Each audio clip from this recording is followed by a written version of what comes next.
It was 7:46 p.m. There would have been people in the streets or families happily dining, but tonight was different. Quiet and eerie, the nation hid in their homes.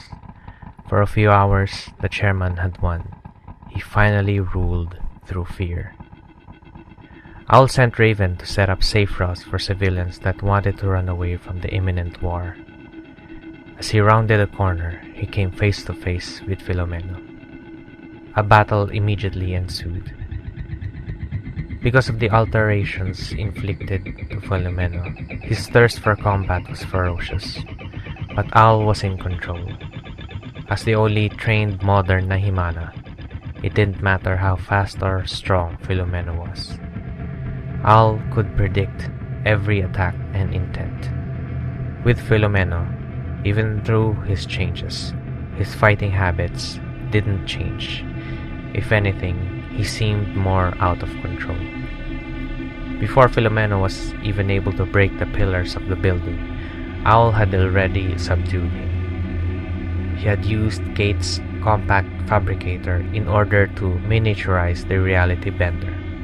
This one was designed to revert Filomeno back from being a humanoid. Owl covered Filomeno with a blanket as the radiation from the reality bender irradiated him. "See you later, my friend," he whispered. Another level up the tower, Owl went, this time running into the cicada sentries that were guarding Athena. These ones were more vicious than the usual cicada humanoids. One by one, Owl fought and carefully knocked them out. There was still a chance to revert them into humans, but he wasn't going to go easy on them. He didn't have superhuman speed, but being a skilled strategist, Owl was able to move and dodge out of the way even before the cicadas were able to hit him. Each move was a setup point for each of the anchored titanium weaved ropes Owl had to hunt up. After a while, the cicadas were all tangled up, as if they were caught in a giant spider web. Owl approached Athena. She was frozen in place but was physically well.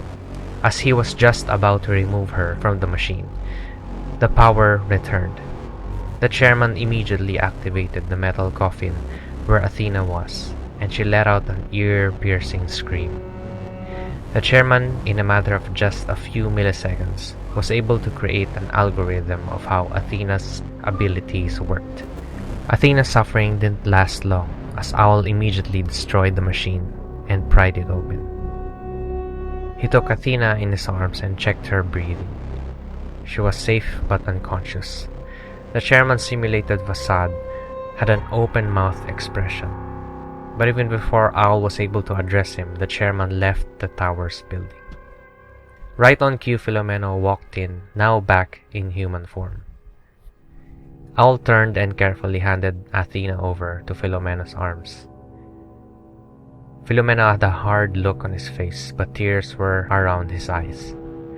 Overwhelmed with relief and gratitude, he wanted to speak, but at the moment couldn't. Owl stepped back into the dark and told Filomeno that he'll be taking it from here. He leapt out of the window and dove into the streets, straight in front of the cicada horde. The Sigaloon activated its 4 wings as if they were linked to Owl's reflex system.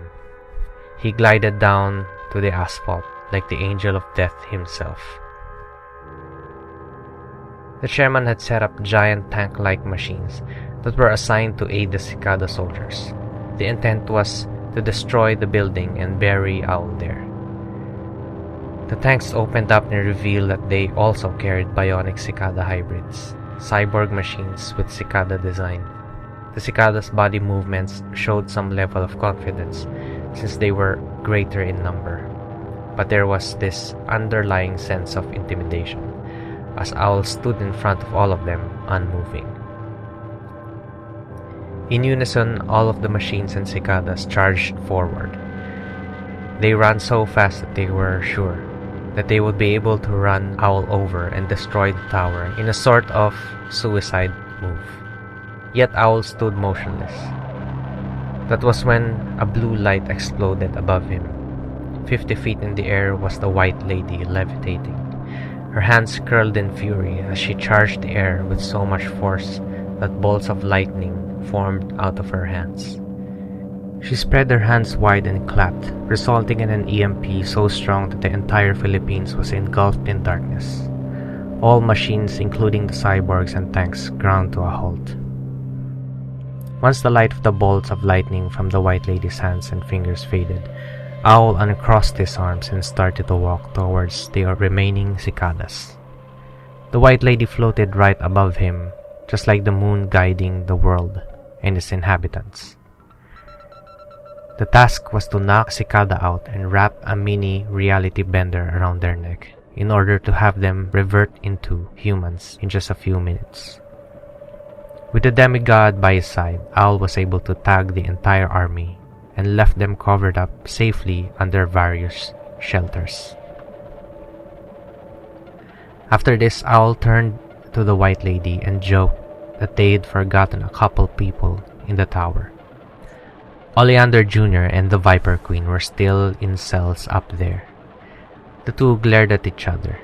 Neither of them wanted to save the son of a dictator and a literal Apophis general.